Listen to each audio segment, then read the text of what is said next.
Welcome to the Criticaleye podcast. My name is Marc Barber, Director of Content at Criticaleye, and today we'll be looking at the landscape for leadership, looking at some of the dilemmas that CEOs are facing.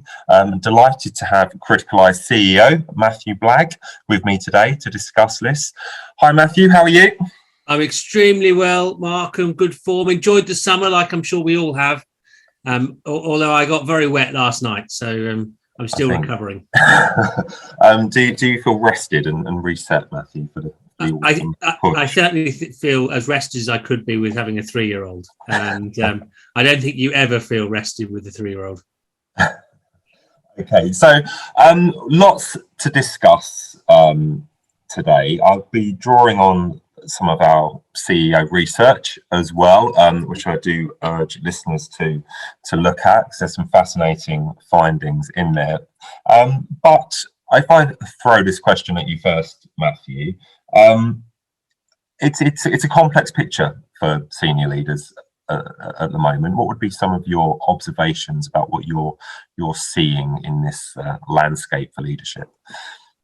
I mean, my general view from all of the insight that we have is that we're at a very weird point, and I use that term, which is quite daunting, I think. But if ever leaders thought they're in control, I think right now then there's a recognition you're not. I think that you've got such varying degrees of situation going on. In one sense, you've got a degree of normality that begins to emerge, but in other senses, you've got people in funny places, you've got a lot of things going on underneath the surface, you've got organizational fatigue that has been going on, you've got a global situation that's very varied, so different people at different points with different challenges, and that organizationally makes it very difficult to have an organizational view.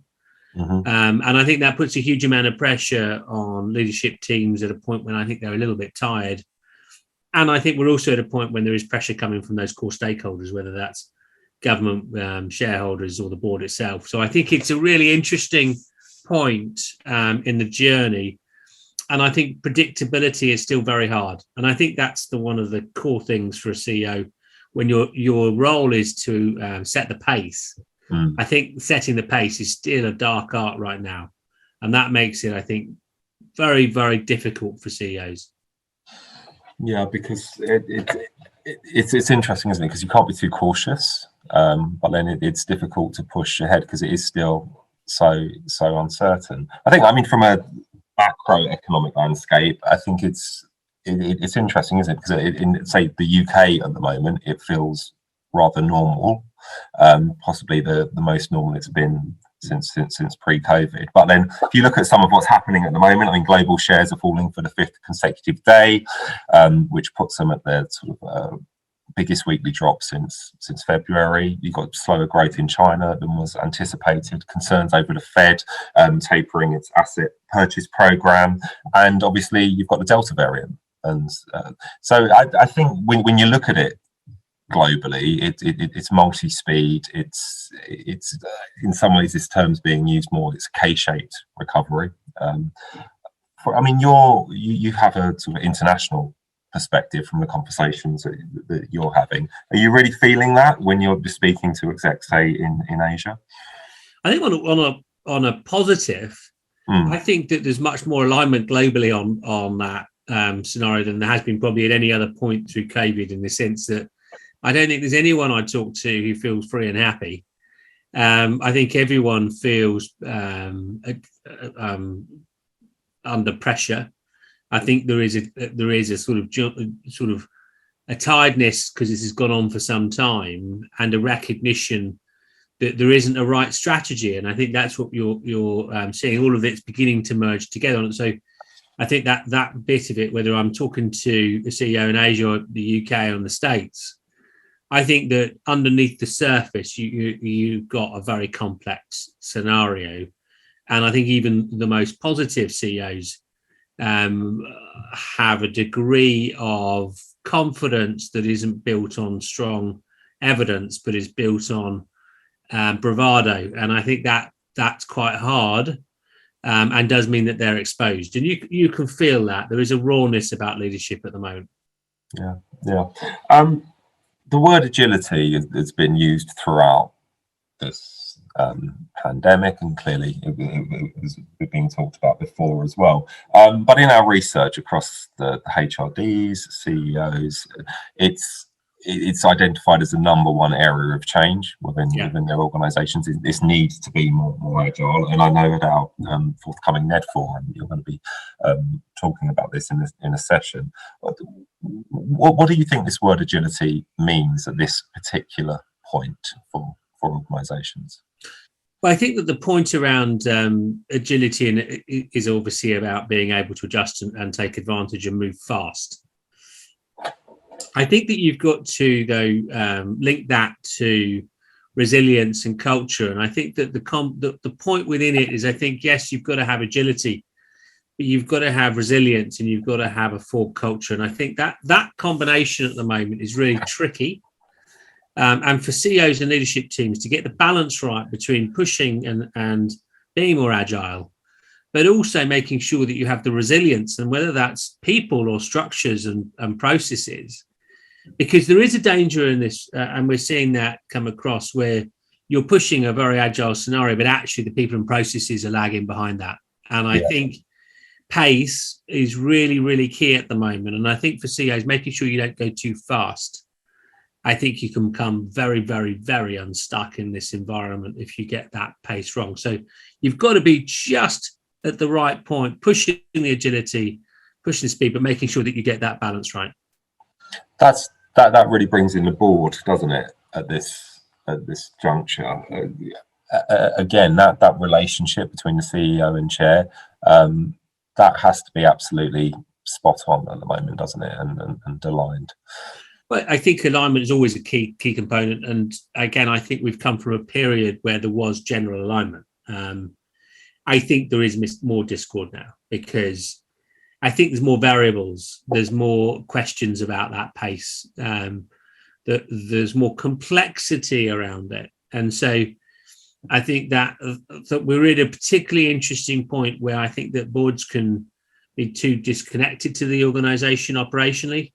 Conversely, they can have leaders who are not as connected as they should be, and too much in the data. And I think that as there is more movement, but there isn't much global movement, you've got sort of degrees of insight, but not at the depth that you would like. And I think that makes the conversations between the board and the executive tasty and not easy. Yeah, I mean, it's been discussed before, but this idea that one of the frustrations I'm hearing from CEOs is that they wish that the board could be faster in supporting decision making. And again, in the research that we conducted, it was the board that was identified as the most challenging internal stakeholder. But again, I guess it's just trying to push the agenda and have those frank conversations. Well, I think on a positive, there is more and more board, whether that's operational or non-executive, meeting in person. Yeah. And I think that openness and trust, there are more strategy reviews going in person. So there's no question that is positive. It's massively needed. I think it is, that alignment around the table, both non-executive, executive, and the linkage with risk, is just so key to get right. And we're just at a really interesting point in conjecture. Data flows are from very weird data points. I mean, there's not many CEOs who really can talk about landscape with confidence, because behaviours are still impacted. It's customers, isn't it? That's the big thing. It's like, what's your customer behaviour? What's going to return to normal? Where do you really need to invest in change? And that's where there's a real uncertainty. Well, there's behaviours that for the last 18 months have been influenced, and obviously that's created different behaviours. Now the question now is, what are the behaviours that will be there in 3 years' time, not 1 year? And I think that's the big thing for organisations today, is they've got to make sure that they're making the decisions for the 3-5 year plan, not the 1 year plan. And I think that making sure that you're brave on that is huge. By the way, within this, there's massive opportunity right now. So I don't think we've ever seen more capital flowing around. Valuations are high. You're in a really, really interesting blend of scenarios. I think the thing is, you come off your operational performance, your value collapses. So you've just got these two push and pulls of that within an organization, and that cultural piece is so important to get right. Yeah, I was looking at one of the pop-up boards. So we run pop-up boards for our members, and one of them that's coming up is looking at how to capture the positives culturally within the organisation, and how do you build on them and retain them. Again, that's something that companies need to be looking at, isn't there? Like where you've seen that a company respond very quickly, when it's moved very agilely, how do you make sure you keep that and you don't lose it as we say in the UK move back into a more normalised operating environment? I think that's the global bit. There's no question that the people agenda is fundamental, and the organisations that have a thriving culture and a performance-based culture within that emerge in an incredible way. And I think that's where you generally will have seen more dynamic leadership, more commitment to decision making, more consistency around some of the themes that have gone. And I think where I see more challenge is where you've got more inconsistency behaviourally, where they're effectively, I think where you then get into this big challenge about working practices where actually there's more inconsistency across the leadership team. And I'm hearing that quite a lot with CEOs around difference of opinion in their leadership team around decisions on that hybrid working place. And I think that's a real barrier for organizations. Yeah. You've got to have alignment to those calls, and you've got to buy into them. And collective agreement is essential in the ExCo. And if it's not there on the ExCo, it's going to cascade down into the organization and cause real impact. Yeah, absolutely. I mean, for the CEO situation, I guess I think when we've spoken previously, we mentioned that you would have seen maybe more CEOs being removed during this period. Is that happening in your view, or do you think our board's being more supportive than perhaps we anticipated? I think you're seeing a lot of change. I think it's two ways. I think that the leaders are deciding that now's the time to leave in some ways, for lots of different reasons. We've been doing this for quite a while, and so it's a time to look at yourself. There's more executives going plural than I think I've ever seen in all my time in Criticaleye. And I think that's a real issue for organizations, because you're having executives stepping up into bigger roles before they would normally have done so. And again, that trend is absolutely going on. I think if we're really honest, it's not an easy time to be a CEO at the moment. You are hugely exposed. There is more conflict, and again, that puts pressure on individuals. And then I think for boards, I think it can be quite easy to look for new change. And so you've got all those things going on. And we're probably looking at different styles of leadership. I mean, there's no question that technology and information has swept through COVID. And so you are looking at organizations being more digitally enabled, and as such, the leadership style and context changing. Okay, and when you say that the style and context changing, could you give an example of kind of what you mean there? Yeah, I mean, I think that there has been a massive drive towards technology through this, whether that's pushing to robotics, whether it's AI improving things, and that shift does mean that you have and you look for a different type of leadership capability where you can integrate more and align more from a technology perspective, and that there's no question that has accelerated. And so you're seeing more individuals who come through the technology route coming into the main CEO role. Okay.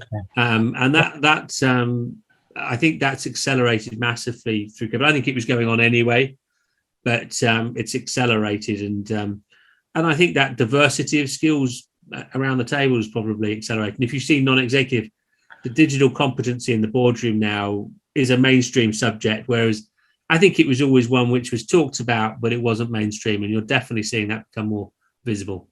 Yeah, I think the knowledge has to be shared more around the table rather than, say, just bringing in one one expert. I mean, there'll be a lot of first-time CEOs when they're in this environment. What particular challenges do you think they'll be facing at the moment? Well, I think again you've got the spectrum of scenario, because there's obviously organisations that are in high growth performance because they're in the right place, and obviously within that, in some ways, the key in that when you're in the CEO role is not getting in the way of it. Whereas, and that can be a real mistake as a first-time CEO. You actually tinker with things, and as opposed to letting it run its course. I think conversely, you've got CEOs where there's huge pressure, and the key within that is your own balance. It's you've got to maintain your own energy. Your single job in leadership is to inject energy in others.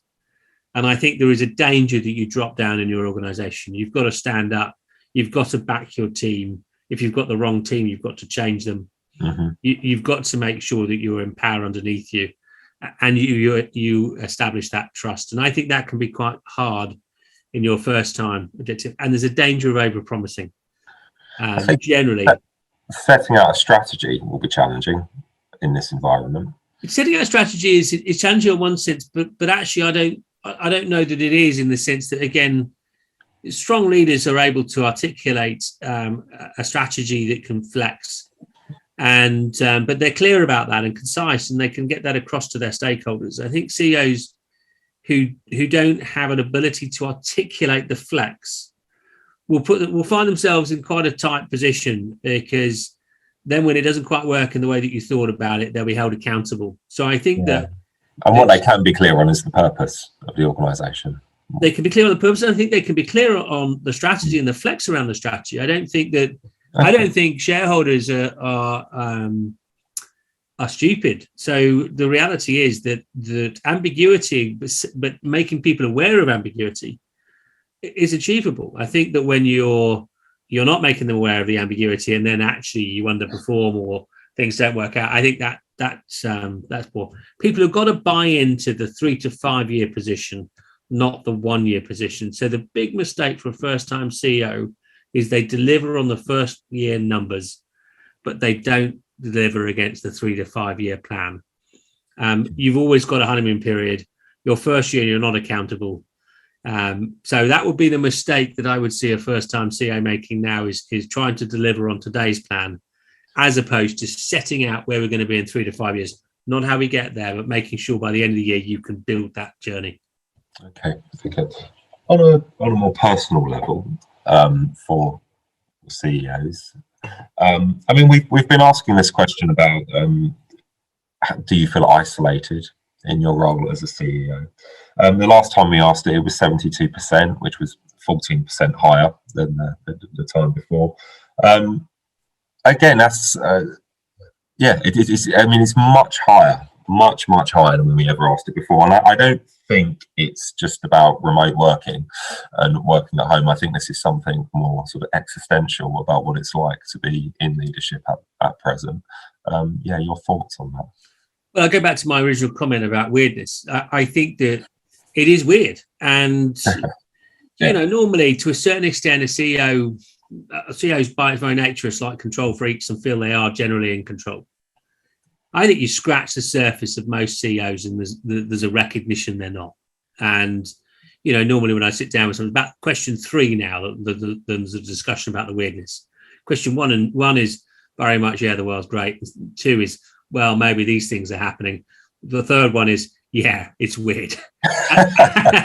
And that's true. And I think that means when your job is to provide people and give people trust, when you've got this really mixed stuff going on, and I think, again, you pick up any stone in any organization, you've got massively complex, contradictory things. Wellness is a real issue.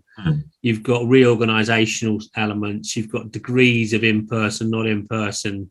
Rhythm that is so important for any organization is variable. It's just, so it's weird. And I think that, that's true pretty well across the board. I think that's the key point that you just mentioned there. You're trying to set your rhythm of the organisation, and that is very difficult at present.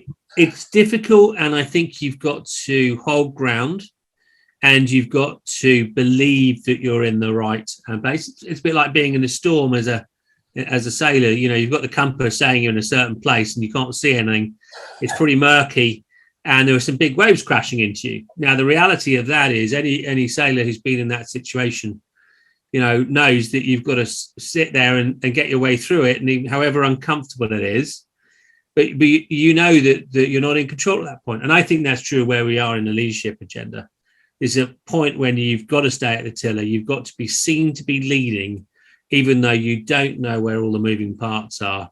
You've got to give confidence to those around you and give everyone the belief that you'll get them to the other side, because absolutely people will follow you through that. And that's the key within this. It's probably much more about followership than leadership in this environment. If you're able to create the culture around you of belief in an uncertain world, that followership is so powerful. Yeah. Basically, an openness and receptiveness to new ideas as well, and being able to seek inspiration from new areas is vital as well in this environment, isn't it? I think it's vital, and I would say that that's probably the sort of innovation has benefited, you know, accelerated things in COVID. You know, to a certain extent, there was lots of things we're doing now that we've been forced to do. But by its very nature, you then realise that you know, actually there's an opportunity. And I think that's the really exciting bit. There's no question. In all of that weirdness doesn't mean it's bad. And I think within that there's real opportunity and excitement in there as well. I mean, everything is evolving and changing.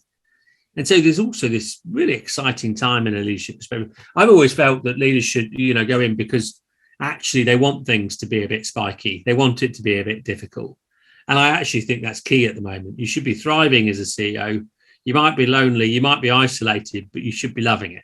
And if you're not loving it, you need the right support around you. Well, I think in some organisations it's fine where there may have been some cultural resistance to putting some sort of bigger structural changes through. You've now got a license to be able to do it, and so you can make more of an imprint, if you like, on the organisation. That's the exciting bit that you've got at the moment. Huge opportunities to really build something special. But I think that within that, you've got to make sure that you've got a really clear integrated business. And I do think that what you are beginning to see is certain things where the management structures aren't aligned to the leadership structure. And for me, that's where I think you've got a real challenge at the moment to make sure leaders and managers are really aligned. Okay, can you build out on that point when you say they're not aligned? In what sense, and what are some of the repercussions of that? Well, I think again we've gone through this very fluid environment where, to a certain extent, all the normal performance metrics were blown out of the water and have been, and quite rightly. But now they're coming back, and you've then got managers being tasked with certain things. Well, they haven't necessarily got the support structure around them that they would have had before. And recognizing that is really important. So the element of the leadership being right and having a clear understanding of what needs to be achieved is one thing. But do your middle management, are they on board? Are they really driving towards that? Or are they still in the wrong place? And I think what you're seeing now is that alignment between the leadership and the management of an organization really being the key differentiator between the performance levels. I remember having that conversation with a HRD from a large tech company for our Asia retreat last year, where she said she'd seen that, and in this instance it was that the managers were being too harsh on their reportees and driving them too hard to the old KPIs and not really understanding the shift. And there was some quite spicy conversations had to be had to get that back into the right place. But like you said, I mean, from one side, you can sympathise with the managers as well. But it's, again, it's having that communication and clarity around what you're asking people to do when the context changes. Well, and also you've got, and again, each organisation is a different place, but you've got organisations that have had very strong group controls, where they are now breaking down, and they're pushing now a more local leadership capability. But you're not going to suddenly have that overnight. You know, unless you're upgrading those competence skills from general management into leadership competency. You're just going to have someone who's expecting to be told what to do, given freedom and authority, and failing. And again, so building out on that, do you think some organisations that thought they were doing well are actually realising they've got a leadership vacuum? Universally, when we're talking to HR, there's many more issues going on. There's very few times I'm talking to an HR director in an open environment where there isn't real complexity of issues.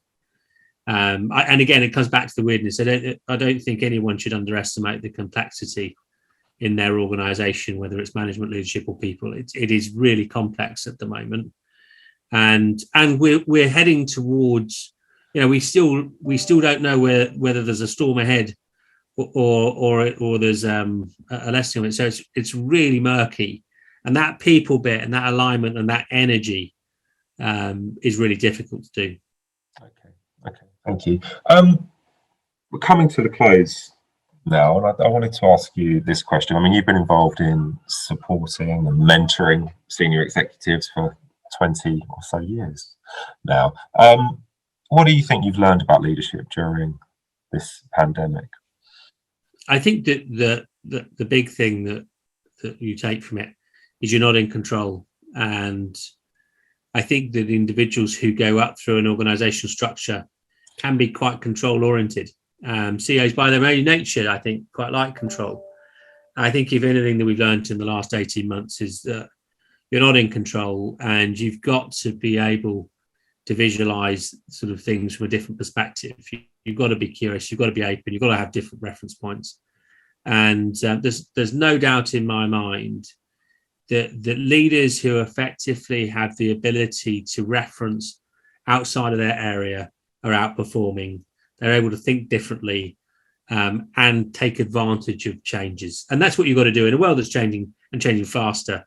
You've got to be able to move the organisation faster. Thank you, Matthew. Totally agree. I will close it there. Thank you, everyone, for listening, and we will be releasing more podcasts. But otherwise, I will wish you a good day or good evening, wherever you may be. Thank you, Marc. Bye.